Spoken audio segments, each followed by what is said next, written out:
सलाम, हिंदुस्तान की उम्मीद। आदाब नाज़रीन, जी सलाम के इस खास प्रोग्राम में आप सभी का इस्तकबाल है। मैं हूं आपके साथ बुशरा खानम फहाद। मुजफ्फरपुर के बाद देवरिया के शेल्टर होम में लड़कियों के साथ ज्यादती का मामला सामने आने के बाद सड़क से संसद तक हंगामा मचा हुआ है। देवरिया और मुजफ्फरपुर मामले की गूंज आज संसद में भी सुनाई दी। इस मुद्दे को लेकर समाजवादी पार्टी, आरजेडी और सीपीआई ने पार्लियामेंट में एहतजाज किया।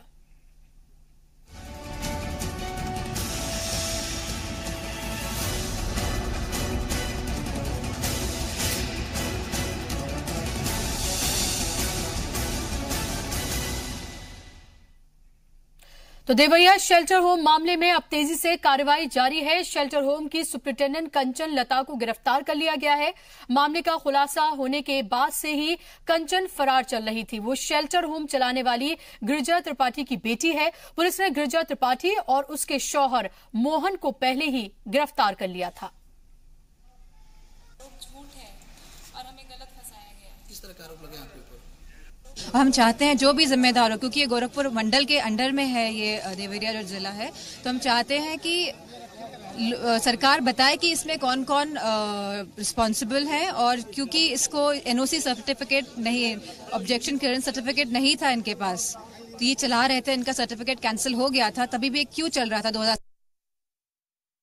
सरकार अगर ज्यादा दिनों रहेगी तो सारे देश में यही होगा। ये नैतिकता का पाठ पढ़ाने वाले सिर्फ अनैतिक कार्यों के अलावा इनकी सरकारें और कोई काम नहीं कर रही। आप लोगों की मांग क्या है? हम लोगों की मांग है कि इस मामले की पूरी जांच होनी चाहिए।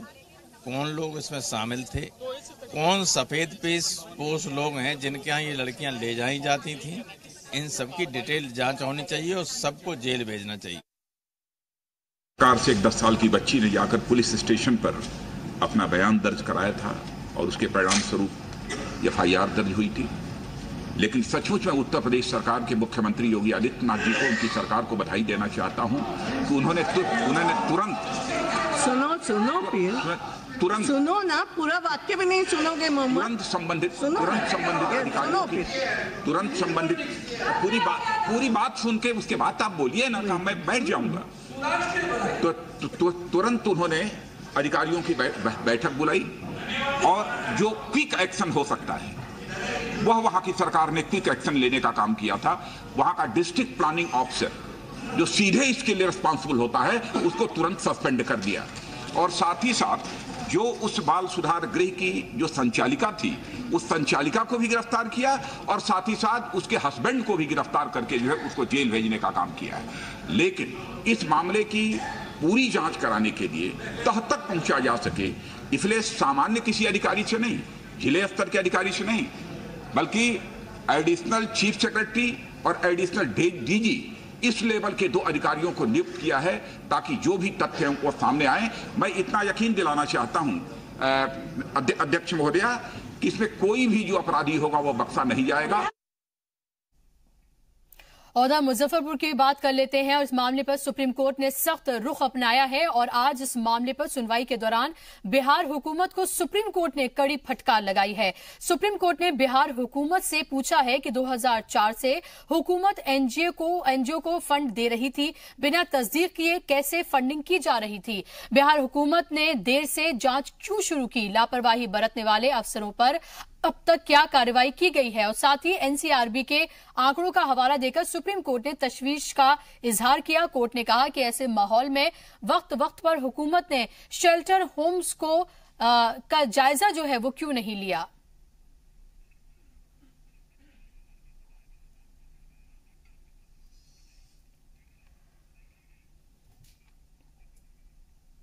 और इस पर बात करने के लिए हमारे साथ तमाम मेहमान स्टूडियो में मौजूद हैं। इनका तारुफ मैं आपसे कराना चाहूंगी। मेरे साथ मौजूद हैं सुश्री विश्वास, नेशनल स्पोक्स पर्सन है, कांग्रेस की लखनऊ स्टूडियो से जुड़ गई हैं। अरविंद निषाद है, स्पोक्स पर्सन जेडीयू के, जो कि पटना स्टूडियो से मेरे साथ जुड़ गए हैं। अशोक ठाकुर हैं, डायरेक्टर नेफेड के और लीडर हैं बीजेपी के, मेरे साथ मौजूद हैं। नईम अब्बास साहब हैं, बीएसपी के लीडर, स्टूडियो में मौजूद हैं।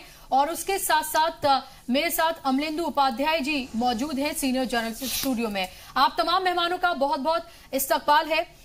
सबसे पहले मैं लखनऊ स्टूडियो जाना चाहूंगी। हालांकि अभी मेहमान वहां से जुड़ने बाकी हैं, उनसे मैं बात करूंगी, लेकिन उससे पहले पटना स्टूडियो का रुख में करूंगी, जहां से अरविंद निषाद साहब स्पोक्स पर्सन है जेडीयू के, मेरे साथ बने हुए हैं। अरविंद जी, मुझे ये बताइए कि आज तो सुप्रीम कोर्ट ने भी सख्त रुख इख्तियार किया है, सवाल पूछे हैं आपकी हुकूमत से और ये पूछा है कि आखिर इतने दिनों से नीतीश हुकूमत कर क्या रही थी। देखिए, हमारी सरकार ने ही इस घटना का उद्भेदन कराया और हमारी सरकार को और ऐसा महसूस हुआ कि भाई जो हमारे प्रदेश में जो विभिन्न जिलों में बालिका गृह है, इन सभी गृहों की जांच कराई जानी चाहिए जी। स्वतंत्र इकाई से जांच कराने का निर्णय लिया, Tata institute of social science से कराया गया। संभवतः देश में कोई पहली सरकार है जिसने Tata institute of social science से जांच कराने का निर्णय लिया। इसमें भी आप अपना बड़प्पन गिरवा रहे हैं, इसमें भी आप अपना बड़प्पन गिरवा रहे हैं। आप ये नहीं कह रहे कि इतने दिनों से ये शेल्टर होम चल रहा था, इसमें तमाम जो है सफेद पोश लोग इसमें मिले हुए थे, बच्चियों के साथ लगातार घिनौना ये जुल्म किया जा रहा था, अपराध किया जा रहा था, यहाँ तक कि कुछ बच्चियों को मार के दबा तक दिया गया, और आप अपने यहाँ पर अपनी वाहवाही यहाँ पर लूट रहे हैं। नीतीश सरकार फंडिंग भी कर रही है। नहीं, मैं देखिए, देख ऐसी बात नहीं है जी। देखिए, अगर सरकार उद्भेदन नहीं करती तो आज यहाँ जो विपक्षी पार्टी या विपक्षी दल के नेता जो हो हंगामा कर रहे हैं बिहार में, उनको यह अवसर नहीं मिलता, क्योंकि कोई विपक्षी दल के लोग या विपक्षी पार्टी ने इस घटना का उद्भेदन नहीं किया। इसलिए हम लोग, मैं यानी सरकार ने इस घटना का, सरकार के जांचोपरांत यह मामला सामने आया। और इतने दिन तक जो आपकी सरकार सोती रही उसका जवाब दे कौन है? इतने दिन तक जो आपकी सरकार सोती रही उसका जवाब दे कौन है? जो फंडिंग होती रही लगातार, उसका जिम्मेदार कौन है? सुन लिया जाए, धैर्य पूर्वक सुन लिया जाए। सरकार एक सिस्टम से चलती है। यह बालिका गृह का जो पैसा है भारत सरकार का पैसा है। बिहार सहित देश के तमाम राज्यों को भारत सरकार की ओर से पैसा दिया जाता है। जो अनाथ बच्चियां हैं या घर से किसी प्रकार से बिछुड़ गई बच्चियां हैं, ऐसे बच्चियों को सुरक्षित ढंग से रहने के लिए, खाने के लिए और आगे की परवरिश के लिए उनको भारत सरकार की ओर से पैसा दिया जाता है। कोई बिहार ऐसा पहला स्टेट नहीं है जो स्वयं शेल्टर होम गठन किया और बच्चियों को रखने का काम कर रहा है। बिहार सरकार देश के सभी हिस्सों में शेल्टर होम का गठन राज्य सरकारें ने की है भारत सरकार के सहयोग से। हाँ, उसमें कुछ गड़बड़ियां आई है, इसमें महसूस कर रहा हूं, सरकार महसूस कर रही है कि इसमें कुछ गड़बड़ियां आई हैं। उस गड़बड़ियों को आधार बनाते हुए तो सरकार ने जांच कराई और जांच। अरविंद जी, आपको ये कहना चाहिए था कि आपकी हुकूमत शर्मसार है, आपको ये कहना चाहिए, आपको ये कहना चाहिए कि आप शर्मिंदा हैं जो वहां पर हुआ है बच्चों के साथ, वो अनाथ बच्चियां थी जिनके माँ बाप नहीं थे। नहीं, ऐसे डिबेट नहीं होगा, ऐसे डिबेट नहीं होगा। मेरी बात को पूरा हो जाने दीजिए। आपने 2 बार हस्तक्षेप कर चुके, आप 2 बार नहीं, तो आप यहाँ पर नहीं, यहाँ पर चुनावी रैली तो नहीं चल रही ना, आप ऐसे नहीं, ऐसे नहीं हो। नहीं, आप या तो हम बोल रहे तब आप अपना सवाल करें। चलिए, आप बात रखिए अपनी, होता क्या है, चलिए बात रखिए, चलिए बात रखिए, आप अपनी बात कहिए पूरी। देखिए, वही मैं कह रहा था कि हम लोगों ने अब तो तारतम्य टूट गया है, तो फिर भी मैं बात रखने का प्रयास मैं कर रहा हूं जी। सरकार ने कार्रवाई की और कार्रवाई के बाद जब यहां के स्थानीय नेताओं ने, विपक्षी दल ने हंगामा किया, सीबीआई जांच की मांग की, सरकार ने सीबीआई जांच दे दिया। फिर लोगों ने डिमांड किया कि पटना हाई कोर्ट के सिटिंग जज के मार्गदर्शन में पूरे घटनाक्रम की जांच कराई जाए। सरकार ने पटना हाई कोर्ट से आग्रह किया। आग्रह के बाद पटना हाई कोर्ट भी सरकार के आग्रह को मानते हुए पटना हाई कोर्ट के सिटिंग जज के नेतृत्व में ये पूरे घटनाक्रम उनके मार्गदर्शन में आगे जांच चल रही है। तो हर ऐसा काम हम लोग कर रहे हैं जो काम किया जाना चाहिए, ताकि जो बच्चियां हैं, जो बच्चियां शिकार हुई है दरिंदगी का, ऐसे बच्चियों को न्याय मिल सके। ठीक है। अब आप न्याय की और तमाम तरह की बातें कर रहे हैं और नींद से नहीं बल्कि कुंभकर्ण की नींद से भी नहीं जागे हैं आप लोग। अरविंद जी, मुझे बताइए कि अभी मुजफ्फरपुर का एग्जाम्पल है हमारे पास, वो अभी मामला ठंडा भी नहीं हुआ था, या ये कहें कि उससे जो बेचैनी थी, जो बेकरारी थी, वो खत्म भी नहीं हुई थी कि देवरिया का मामला सामने आ गया। ये बताइए इस मुल्क में बेटियों के साथ क्या हो रहा है, कब तक होता रहेगा? बेटी बचाओ बेटी पढ़ाओ के नारे के साथ आपकी हुकूमत आई थी। आप ये बताइए कि जो देवरिया है वो गोरखपुर मंडल में आता है, यानी कि सीधे नाक के नीचे ये हो रहा था। देखिए, यह सच है जो आप बात कर रही है, सच है। वहां की भी सरकार पूरे अपनी सरकार के प्रशासनिक अमले के साथ उस घटनाक्रम की जांच कराई है। अरविंद जी, आप मेरे साथ बने रहिए। सवाल मैं अशोक जी से पूछूंगी। ये आपके पास गलती से मेरा सवाल गया है, अशोक जी से मुझे सवाल पूछना है। दरअसल अशोक जी, आपने सवाल सुना, जवाब मुझे आप दीजिए इस पूरे मामले का कि बेटी बचाओ बेटी पढ़ाओ के जिस नारे के साथ दरअसल मोदी हुकूमत आई थी, ये बताइए कि क्या हो रहा है बेटियों के साथ इस मुल्क में? लगातार, चाहे मुजफ्फरपुर हो, देवरिया हो, लगातार इस तरह के मामले किस तरह से सामने आ रहे हैं। खुद आपकी हुकूमत की जो मिनिस्टर है मेनका गांधी, उन्होंने कहा कि एमपी जो है वो जाकर देखते भी नहीं है कि उन शेल्टर होम्स में हो क्या रहा है। नहीं, देखिए, अभी ये 2 घटनाएं हुई हैं जी। सबसे पहले तो मैं ये कहना चाहता हूँ कि ये बहुत ही दुर्भाग्यपूर्ण है समाज के लिए कि जिन बच्चियों को संरक्षण मिलना चाहिए और सरकार के पैसे से उनको व्यवस्था भी की गई, लेकिन उसकी बजाय उनके साथ जो है वो वहाँ पर जिस तरह का गलत काम हुआ वो अपने आप में निंदनीय है और दुर्भाग्यपूर्ण है जी। लेकिन मैं इसको थोड़ा बड़े प्रोस्पेक्टस पर देखना चाहता हूँ। अगर हम इसको केवल 2 शेल्टर होम से जोड़कर देखेंगे या केवल आज की घटना के स्तर पर देखेंगे तो मुझे लगता है कि ये अपने आप में खराब होगा। हम देश के आंकड़े उठाकर देखें तो हर वर्ष लगभग 1 लाख बच्चे गायब होते हैं और जो मेल चाइल्ड है उसके बजाय फीमेल चाइल्ड जो है उनकी संख्या दुगनी रहती है लगभग एवरेज। ये रिकॉर्ड ब्यूरो के आंकड़े हैं, नेशनल क्राइम रिकॉर्ड ब्यूरो के। और ये आज से नहीं हो रहा है, ये आज़ादी से शुरू होकर आज तक ये बच्चियां गायब होती रहीं। और मैं तो देश के सभी हुक्मरान जो रहे और विशेषकर दिल्ली की गद्दी पर बैठे, मैं उनसे भी पूछना चाहता हूं कि उनकी नाक के नीचे अशोक जी नहीं, आपकी इस बात से बिल्कुल बात नहीं रखती अशोक जी। पूरी बात ये बहुत गलत बात है कि हर चीज के लिए आप आजादी से लेकर अब तक का ब्यूरो लेकर बैठ जाते हैं हमेशा पिछली सरकारों को। अभी तो आपकी सरकार है, मैं अभी कह रहा हूँ, अभी क्या हो रहा है? आप मेरी बात पूरी सुन लीजिए। मैं उन नेताओं से भी पूछना चाहता हूं जो आज उंगली उठा रहे हैं, उनकी दादी नानी के नाक के नीचे यहाँ पर जीबी रोड जैसे क्षेत्र डेवलप हुए जहां पर हजारों बच्चियों को लाकर उनके साथ जो शोषण किया जाता है। आपकी हुकूमत में क्या हो रहा है? मेरी बात, आपकी हुकूमत पाक साफ है, आपकी हुकूमत में कुछ नहीं हो रहा। देश के अंदर ये शेल्टर होम की बात ही नहीं, मैं कह रहा हूं कि बच्चियों को उठाकर ले जाया जाता है। कितने प्रोस्टिट्यूशन केंद्र हैं जो देश के अंदर पिछले 50 वर्ष में विकसित हुए इन्हीं सरकारों के चलते। चलिए आप मुझे बताइए कि आपकी हुकूमत आई है, आपने क्या किया? आपने क्या किया उन जगहों को खत्म करने के लिए, उन तमाम चीजों को खत्म करने के लिए आपने क्या किया? इस बात को हमारी सरकार ने महसूस किया कि हमारे देश की बेटियों के साथ जो है वो न्याय नहीं हो रहा है। समाज के अंदर एक जो घृणित मानसिकता विकसित हुई है, बच्चियों को देखने का नजरिया खराब है, इसलिए हमारी सरकार ने बेटी बचाओ बेटी पढ़ाओ का नारा देकर जो है नारा दिया। सुन लीजिए, नारा ही नहीं दिया हमने। हमने उस नारे का परिणाम यह है कि आज हरियाणा जैसे राज्य में लड़कियों की जो जनसंख्या जो थी उसका रेशियो बढ़ा है। मैं उसके परिणाम भी आने लगे। लेकिन इस बात को कोई डिनाई नहीं कर सकता कि ये शेल्टर होम की आड़ के पीछे जो है धंधे चल रहे हैं। और ये मैं 2 नहीं कह रहा हूं, ये देश भर में अगर आप देखेंगे तो ये बहुत बड़ी संख्या में मिलेंगे। मुझे लगता है कि फिर भी आप बेटी बचाओ बेटी पढ़ाओ के नारे को जस्टिफाई कर रहे हैं। नहीं, मैं जस्टिफाई नहीं कर रहा हूं। आपके उसमें जो आपने नारा दिया था आप उसको जस्टिफाई करें। ऐसा हुआ है, ऐसा है। अनाथ बच्चियों के साथ जिनके माँ बाप नहीं है उनके साथ लगातार सालों से क्या कुछ हो रहा है, उसके बाद भी आप बैठकर यहाँ पे कह सकते हैं। मैं वही कह रहा हूँ कि सालों से हो रहा है, नहीं दशकों से हो रहा है। और इसको आप सालों से दशकों में इसको तब्दील करके दूसरे पर डाल दीजिए। इसको थोड़ा गंभीरता से लेने की आवश्यकता है। इस तरह की घटनाओं से समाज शर्मसार होता है जी। और मुझे लगता है कि ये बड़े स्तर पर इस पर जो है काम करने की आवश्यकता है। और देश के अंदर जिस तरह से बच्चियां गायब होती हैं और उनका नहीं मिलती हैं, उस पर भी बहुत काम करने की आवश्यकता है। हमारी सरकार ने तुरंत जिस सरकार जितनी तत्परता के साथ कांग्रेस पर सूची विश्वास जो है वो जितनी तत्परता के साथ हमारी सरकार ने कार्रवाई करी है, मैं समझता हूं ये अपने आप में एक उदाहरण है।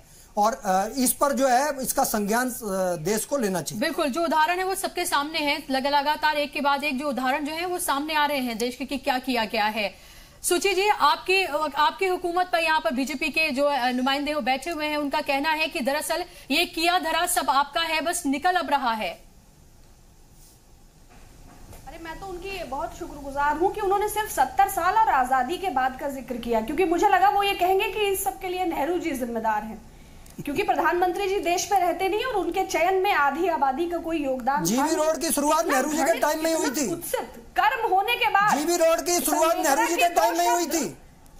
धैर्य रखिए, धैर्य रखिए। उठाकर देखिए इतिहास, के बाद भी बात नहीं, देश की बच्चियों को लाकर यहाँ बेचा जाता था, प्रधानमंत्री बैठकर देखते थे। अब आपने बंद करा दिया है सर। वो चलते हैं तो ज्यादा सुरक्षा तो गाय की है, महिला और बच्चियों का ख्याल किसको है? इनकी सरकार के लोग कठुआ में तिरंगा यात्रा में साथ चल रहे थे आरोपितों को बचाने के लिए। योगी सरकार में कुलदीप सिंह सेंगर को बचाने के लिए पूरी व्यवस्था, पुलिस प्रशासन एक हो गया।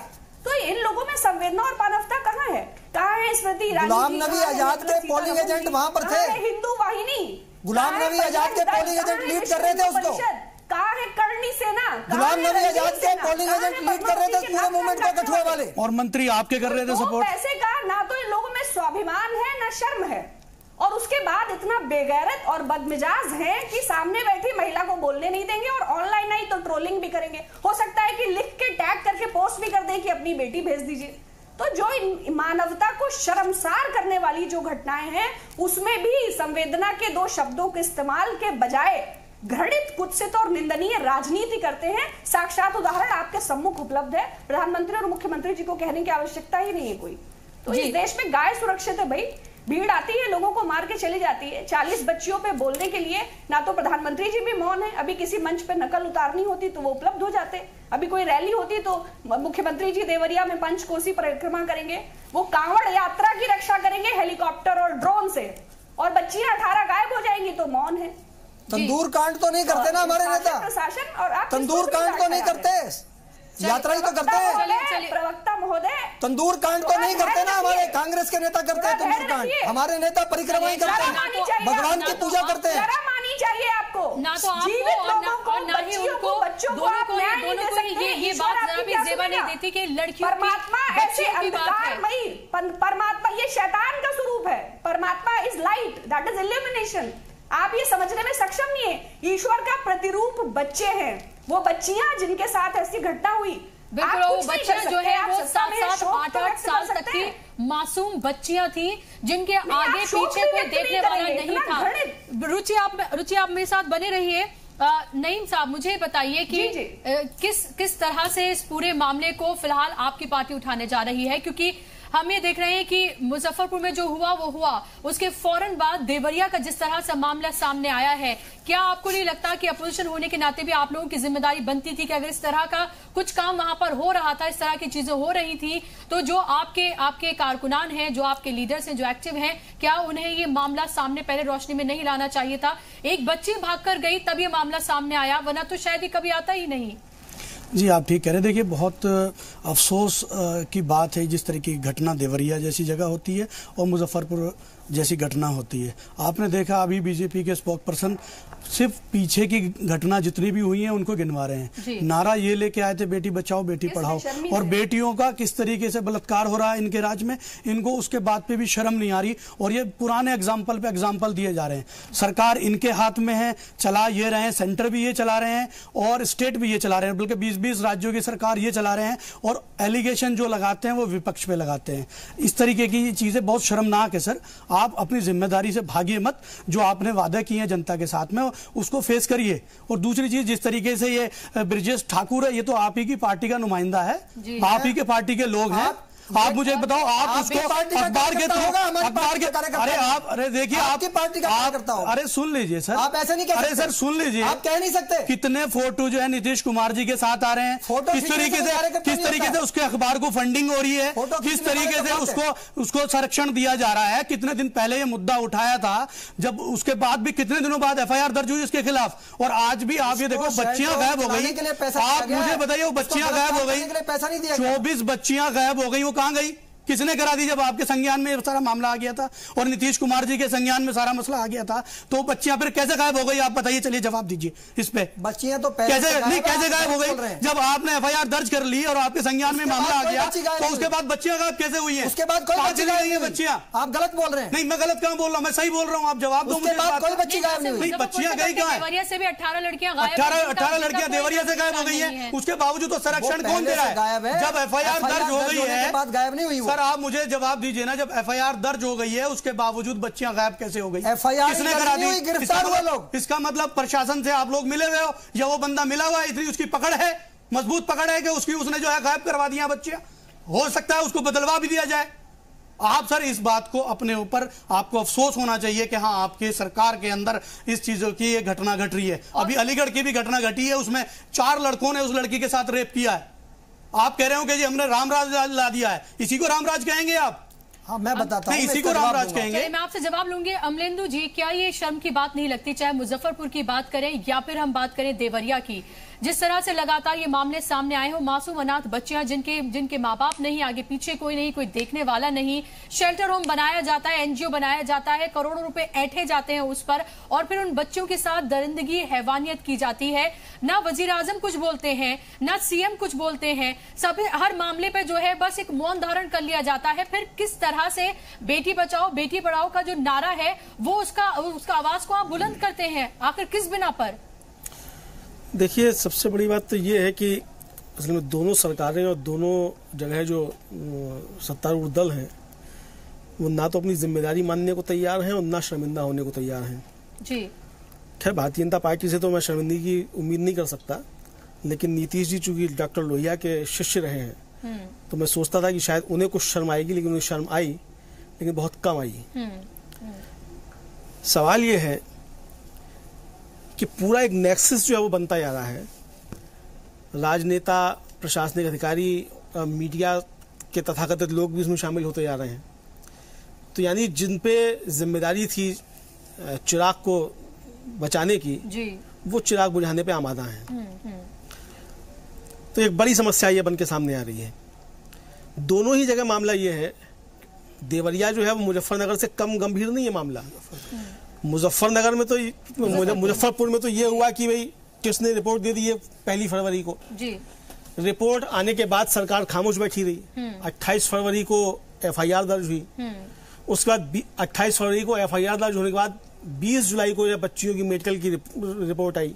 यानी पूरा समय जो है वो दिया गया कि किसी भी तरीके से सबूतों को नष्ट किया जा सके। हाँ, और आप 50 दिन से ज्यादा जो गिरफ्तारी में रहा वो ब्रजेश ठाकुर, एक भी बार उसका पुलिस रिमांड नहीं हुआ।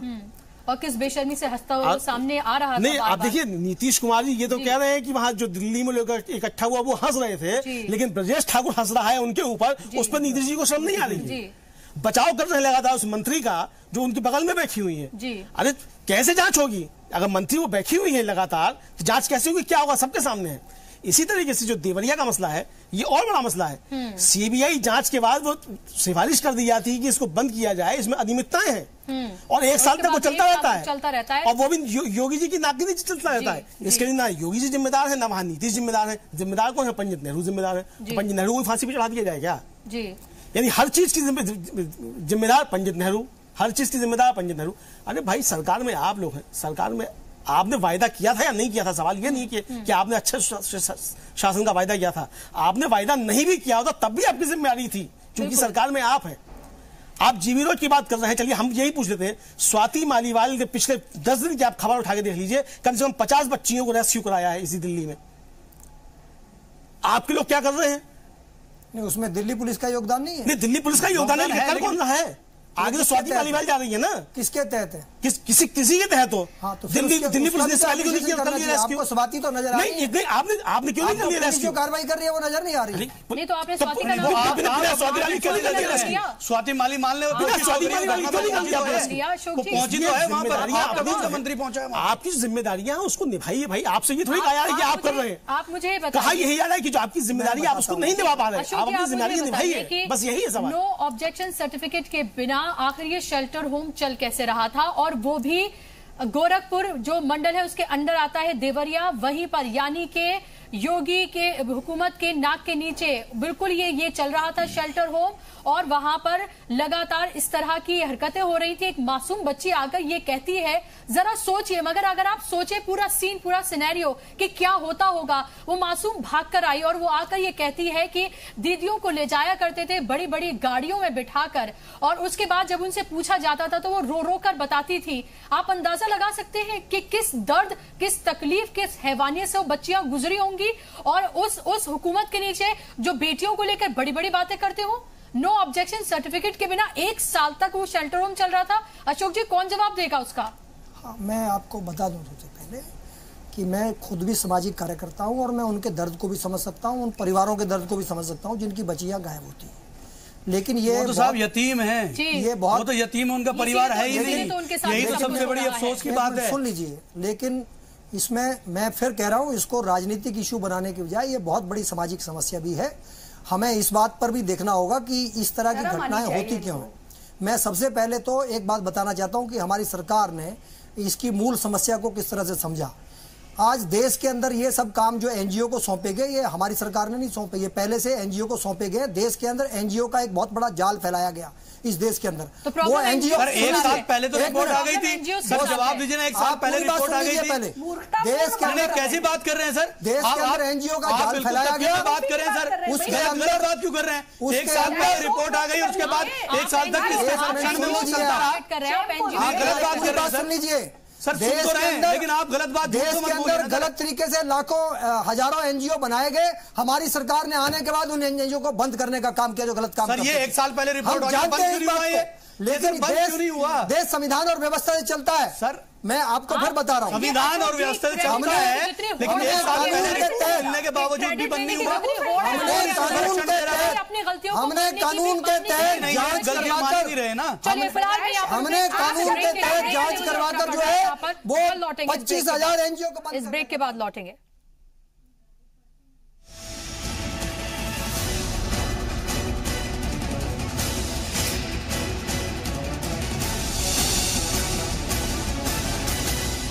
ब्रेक के बाद एक बार फिर से आप सभी का इस्तकबाल है और हम बात करें मुजफ्फरपुर से लेकर देवरिया तक है, उसको लेकर हम सवाल करें। तमाम मेहमान हमारे साथ मौजूद हैं।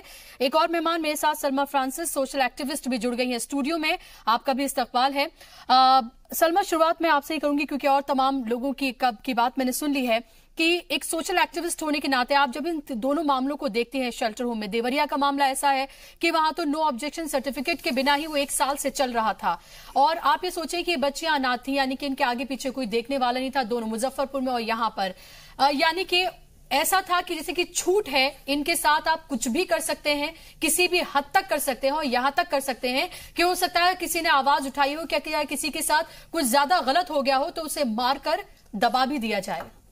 देखिए, मैं एक बात कहूंगी कि हर जिला में चाइल्ड प्रोटेक्शन कमेटी होती है, जिसके लिए मैं पहले भी कई बार कह चुकी हूँ। उनका क्या रोल रहता है? जब कहीं हम शेल्टर होम चलाते हैं तो हमारे कितनी वो ट्रांसपेरेंसी वहां पर है, हमें पहले उन चीजों को ध्यान देना चाहिए।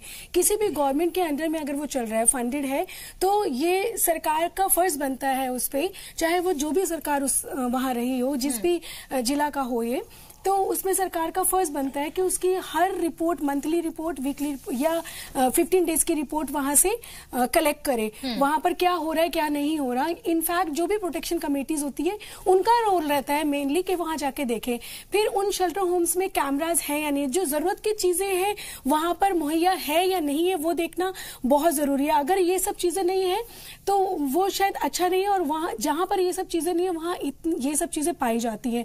दूसरी चीज, अगर हम देवरिया की बात करें कि जहां पर आपने बताया कि लाइसेंस ही नहीं था, तो जब लाइसेंस ही नहीं था तो ऐसे एरियाज में कैसे आप काम कर सकते हैं? एक चीज होती है कि पहले आपको उसको स्टार्ट करना होता है, जिसमें से कि 1 ईयर तक आपको उसको कंप्लीट करना होता है। आपकी उस कंप्लीट रिपोर्ट के बिहाफ पर गवर्नमेंट आपको लाइसेंस भी प्रोवाइड करती है, जो कि WCD के थ्रू आता है, जिसमें इन्वेस्टिगेशन होती है। तो इस देवरिया को कितने साल वहां हो गए थे, उसमें उसने कब अप्लाई किया और उसकी रिपोर्ट गवर्नमेंट ने उससे मांगी या नहीं मांगी, वो भी हमें देखना जरूरी होगा। क्या वो सब चीजें हुई हैं या नहीं हुई है, ये देखना जरूरी होगा।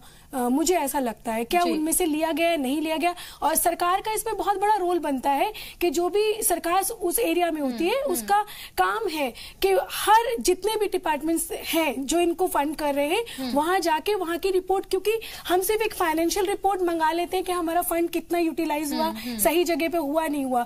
हमारा फंड से रिलेटेड नहीं है, फाइनेंशियल मुद्दा नहीं है। मुद्दा यह है कि जो बच्चियां, जो बहनें वहां आ रही है वो कितना सेफ है, बिल्कुल वो समझ रही है। 1-to-1 कभी पूछा गया नहीं गया।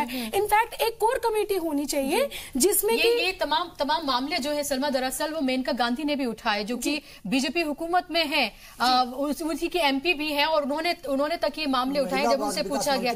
जी, अब उन्होंने इस मामले को उठाया है, तो खुद अगर वो मिनिस्टर होते हुए अपनी हुकूमत पर सवाल उठा रही है तो समझा जा सकता है कि कितना गलत हो रहा है। सोचिए आप इसको किस तरह से देख रही हैं कि खुद मेनका गांधी ने कहा कि चाइल्ड वेलफेयर कमेटीज नहीं बनाई गई हैं, एमपीज जाकर देखते नहीं हैं, जो एक जिम्मेदारी निभानी चाहिए कि देखना चाहिए कि आखिर शेल्टर होम्स में हो क्या रहा है, वो भी नहीं किया जा रहा है। तो अगर खुद बीजेपी के मिनिस्टर ही अगर इस तरह के सवाल उठा रहे हो तो समझा जा सकता है कि शायद अंदर उन लोगों की जो शायद अच्छा काम कर भी रहे हो उनकी बात को नहीं सुना जाता है। तो मुझे ऐसा लगता है कि ना केवल एक मिनट में सूची से जवाब पता चलता है। जी देखिए, इससे पता चलता है कि कुछ लोग भी अभी हैं जो मोदी जी और योगी जी से उतना भयभीत नहीं है जितना हमारे प्रवक्ता महोदय हैं। कम से कम खुल के अपनी बात को व्यक्त कर सकते हैं। मैं उनकी प्रशंसा करती हूं कि उन्होंने इतना निष्पक्ष वक्तव्य दिया, क्योंकि चाहे वो सुप्रीम कोर्ट की लॉयर श्रीमती मीनाक्षी लेखी जी हो, चाहे उत्तर प्रदेश सरकार की काबिल रीता बहुगुणा जैसी जी, या बेटी के सम्मान में बीजेपी के मैदान में महिला कल्याण प्रभार मंत्री स्वाति सिंह जी हो, किसी भी महिला का एक भी बयान इतने संवेदनशील विषय पर ना आना ये व्यक्त करता है ऐसी सशक्त समाज में महिलाओं की क्या आवश्यकता है जो अपनी भावना और संवेदना इतने निर्मम विषयों पर भी मुखर रूप से व्यक्त ना कर सके। अभी जो नुमाइंदगी कर रहे हैं भारतीय जनता पार्टी की, जिन्होंने एनजीओ के जाल को पूरा बताया, तो मैं उनसे पूछती हूँ कि भाई 56 इंच का सीना है प्रधानमंत्री जी का, 156 इंच की जुबान है, सबकी नकल उतारने की क्षमता है, नाटक करने की क्षमता संसद के अंदर है, 2 शब्द व्यक्त करने की क्षमता नहीं है। वो सीरिया संकट पे बात करते हैं, वो ब्रिक्स सम्मेलन, ब्रेक्जिट, रवांडा, युगांडा, सीरिया, कोई देश का दुनिया का कोना नहीं छोड़ा। अपने देश में उन्नाव पे मौन, कठुआ पे मौन, मंदसौर पे मौन, हरियाणा के रेप कैपिटल होने तक मौन। लगातार इन घटती घटनाओं जब बोले थे तो कांग्रेस के नेताओं के आंसू गिरने लगे थे। तो आपको झूठ बोलने का जब बोले थे तो कांग्रेस के नेताओं के आंसू गिरने लगे थे। क्या कांग्रेस तब चिल्लाने कर दिया, इतना गर्व बयान कर दिया कि आंसू निकलने लगे। किसने देखा वो आंसू निकलते हुए? अशोक जी, आप शर्म करिए, आप बैठे नेशनल टीवी पे बैठ के आप बताइए, आपको शर्म आ रही है? आप सत्ता में है या नहीं? सिर्फ इतना बताइए, हाँ या ना में। क्या आप शर्मिंदा हैं उन बच्चियों के लिए? मुझे अकेले नहीं, हम सबको, हमको और आपको भी साथ में शर्म आनी चाहिए। अशोक जी, सरकार आपकी है, जिम्मेदारी आपकी है, सबसे ज्यादा दायित्व आपका बनता है, आपको ज्यादा शर्म आनी चाहिए। हम तो शर्मसार हैं ही, क्योंकि हमने आपके हाथों पूरी सुपुर्द कर दी है। आनी चाहिए हमको, ये सोचना नहीं, कमाल कर रहे हैं आप, सारा काम सालों में सामने नहीं सकता, क्योंकि जो काम हमारी सरकार ने, सरकार को क्या किया आपकी सरकार ने? जो गलत काम करते थे उनको बंद करने का काम किया। ये सारे आपके एनजीओ है जो काम कर रहे हैं। अशोक ये कांग्रेस के नेता हैं सब। नीचे ऐसी घटनाएं हो रही हैं। अच्छा, गाड़ियां आपकी आती हैं, बड़ी बड़ी लंबी लंबी गाड़ियां आपकी आती हैं, लड़कियों को, बच्चियों को लेने के लिए। आप मुझे बताइए ना, उनका शोषण आप लोग करते हो और उसके बाद कहते हो कि आपकी है। मुमकिन है कि ऐसी घटनाएं। दूसरी बात, अगर आप एनजीओ पे सवाल उठाते हैं तो तमाम एनजीओ, देश की सारी एनजीओ करप्ट नहीं है। कुछ एक एनजीओ, कुछ एक एनजीओ के कारण जो कि गवर्नमेंट से मिली हुई है, जिसमें नेता लोगों का ज्यादा आना जाना है, वही एनजीओ से करिए। अदरवाइज एक ही उसमें आप नाव में सारी एनजीओ को नहीं तराजू में तोल सकते हैं। बहुत सारी एनजीओ है जो नेताओं की सुनती नहीं, उठा के आप उनको बहिष्कार कर देते और हटा देते, कैंसिल कर देते। ऐसा नहीं है, बल्कि मैं ये गलत एनजीओ को बंद किया। मैं ये भी कहना जांच करवाई, कानून के तहत जांच कराने के बाद आज भी मैं यहाँ बैठकर स्वीकार करता हूँ कि देश के अंदर बहुत सारे एनजीओ हैं जो आज भी गलत काम कर रहे हैं, और ये सरकार आपकी है, सरकार आपकी है, हमारी सरकार कर रही है। आप ये भी मानिए, हमारी सरकार तो कोशिश कर रही है। और कांग्रेस के 1 साल पहले आपके खिलाफ कांग्रेस अंदर अस्थिरता फैलाने का काम कर रहे हैं। नहीं, देखिए आप किस हद में जा रहे हैं? यही नजरिया है, इसी वजह से ये हाल है। आप आज एक सामाजिक विषय जो गंभीर इशू है उसका राजनीतिकरण करने का प्रयास कर रहे हैं। कौन कर रहा है?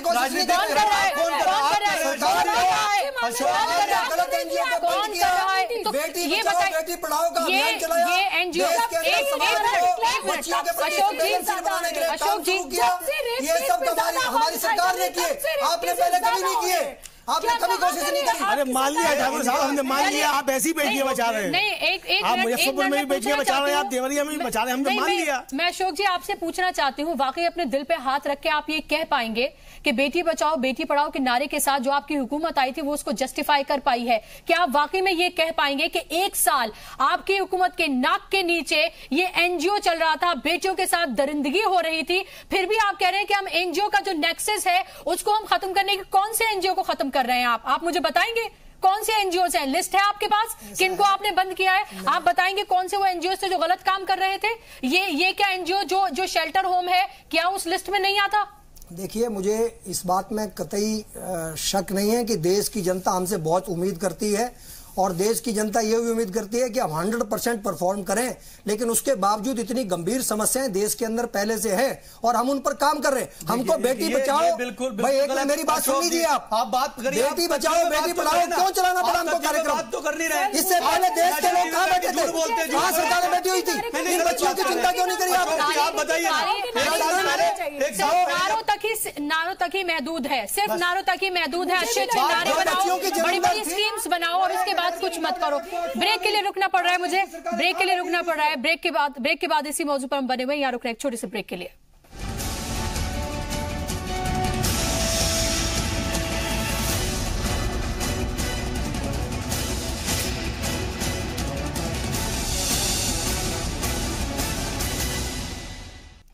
ब्रेक के बाद एक बार फिर से आप सभी का इस्तकबाल है। हम लगातार बात करें जिस तरह से शेल्टर होम्स में बच्चियों के साथ जो दरिंदगी हो रही है और लगातार ये मामले सामने आ रहे हैं।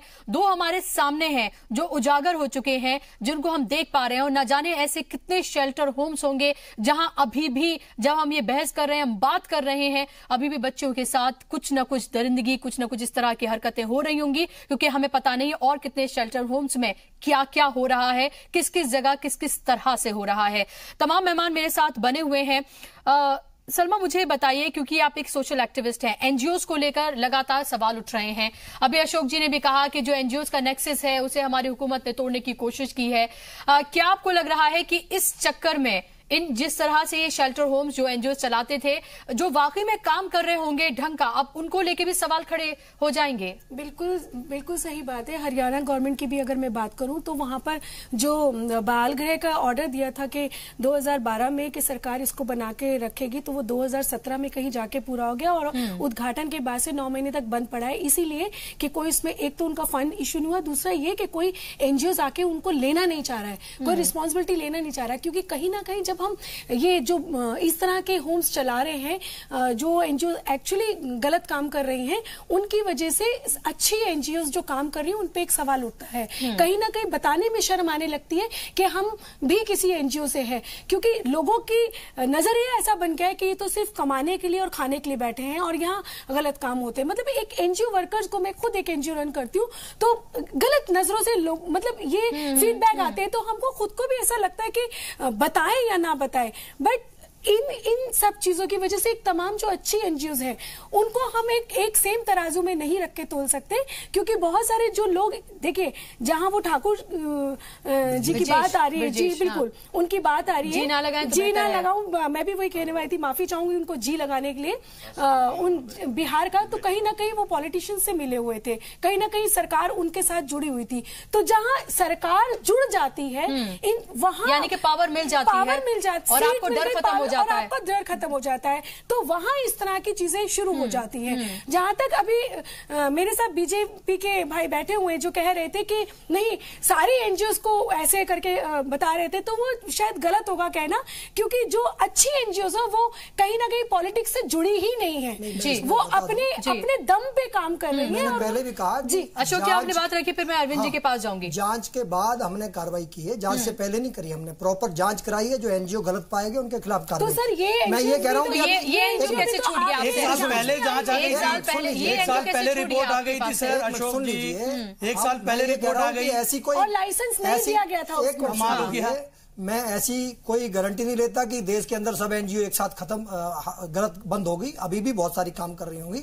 जहां तक हमारी सरकार की बात है, बहुत संवेदनशीलता के साथ सरकार ने कार्रवाई करी है, चाहे वो बिहार सरकार हो, उन्होंने तुरंत सीबीआई जांच की इंक्वायरी करी, हाईकोर्ट की तुरंत कहाँ है सर, हाईकोर्ट की मॉनिटरिंग में करी, पूरा मौका देवरिया के अंदर फिर भी कह रहे हैं आपके फौरन, देवरिया के अंदर संबंधित डीएम को तुरंत सस्पेंड हटाया गया है। एक साल पहले देवरिया की रिपोर्ट आई है, आज सस्पेंड कर रहे हैं, उसके पार्ट पर कमी पाई गई। अशोक जी मत झूठ बोलिए, आपके भी बच्चे जांच कराई गई है। मुझे लगता है बाद जाके उसकी जांच पड़ताल करके अगर आप एक डीएम को सस्पेंड कर देते हो तो वो कहीं ना कहीं आप अपना नाम लेके आना चाहते हैं टीआरपी के लिए कि हमने हटा दिया। That is TRP sir. अगर कार्रवाई जानते हैं, अगर कार्रवाई करते तो भी क्वेश्चन उठाएंगे, नहीं करते तो भी क्वेश्चन उठाएंगे, ये नहीं चलेगा। जिम्मेदारी नहीं है हमारी सरकार ने कार्रवाई करी, कहाँ अगर आप एक साल के बाद, मेरा सवाल ये है कि एक साल के बाद अशोक जी एक साल के बाद कांग्रेस के वो बच्ची भाग कर आई, उसके बाद उस पर कार्रवाई की गई और उसके बाद आप करें तत्परता, इसको आप तत्परता कहते हैं, होनी चाहिए। क्या उसकी परिभाषा बदल दें तत्परता? महिला को जलाकर मार दिया, कांग्रेस के नेता उनको बचाने का काम कर रहे थे।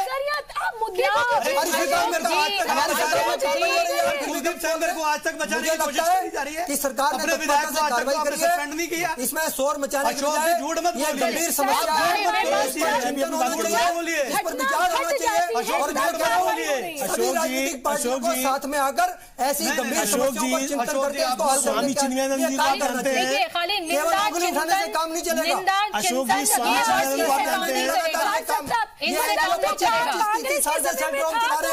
कोई आज बीजेपी सरकार के टाइम नहीं चला रहे, सत्ता में आने का फायदा क्या हुआ? इन गलत लोगों को हटाने का भाई आपको किसी उम्मीद के साथ चुन के भेजा गया था ना, आपसे सवाल पूछेंगे ना हुकूमत में, आप अपोजिशन से सवाल पूछेंगे, कार्रवाई भी की है या अपोजिशन से सवाल पूछेंगे, हुकूमत में कौन है? आप हमने कार्रवाई में पीछे नहीं हटे और एक भी दोषी बचेगा नहीं, ये भी जिम्मेदारी है। दोषी एक भी नहीं बचेगा, लेकिन स्वामी चिन्मयानंद पे से रेप का मुकदमा हटेगा, नहीं बचने चाहिए। आपकी सरकार नहीं हटाया ना स्वामी चिन्मयानंद पे से रेप का मुकदमा, क्योंकि कहीं ना कहीं आपकी सरकार नहीं हटाया ना, योगी आदित्यनाथ की सरकार ने नहीं हटाया, वो प्रक्रिया के तहत हटाया। किस प्रक्रिया के तहत है? क्यों हटाया? कानून क्यों हटाया? कोर्ट में गया, कोर्ट से हटाया। क्यों हटाया? कोर्ट से नहीं हटाया, सरकार ने हटाई है, सरकार ने आपको प्रक्रिया का पता नहीं है, सरकार ने बिना कोर्ट में सबमिट हुए नहीं होता, कोर्ट उसका संज्ञान लेता है। आप कैसे बात कर रहे हैं? कोर्ट नहीं हटाया, आपको पता ही नहीं है, फिर कोर्ट नहीं हटाया, सरकार ने हटाया। ऐसे अल्लाह मजाने थोड़ी होगा कुछ।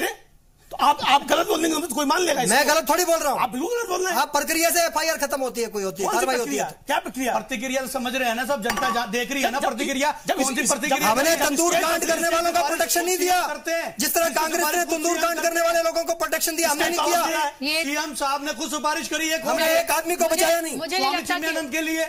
चलिए, मुझे नहीं लगता है इस बहस का कोई नतीजा निकलने वाला है और कभी कोई भी हुकूमत ये वाकई में मानेगी कि उससे गलती हुई है। और वो अगर ये कह दें कि 4 लफ्ज के हम शर्मिंदा हैं और हम ये मानते हैं कि गलती हुई है, हमसे भूल हुई है, कहीं ना कहीं से लापरवाही हुई है, हमें ज्यादा तत्परता दिखानी चाहिए थी, इन चीजों को बहुत सीरियसली लेना चाहिए था।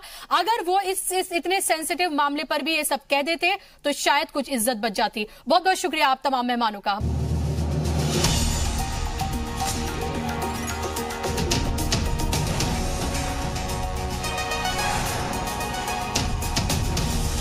जी सलाम, हिंदुस्तान की उम्मीद।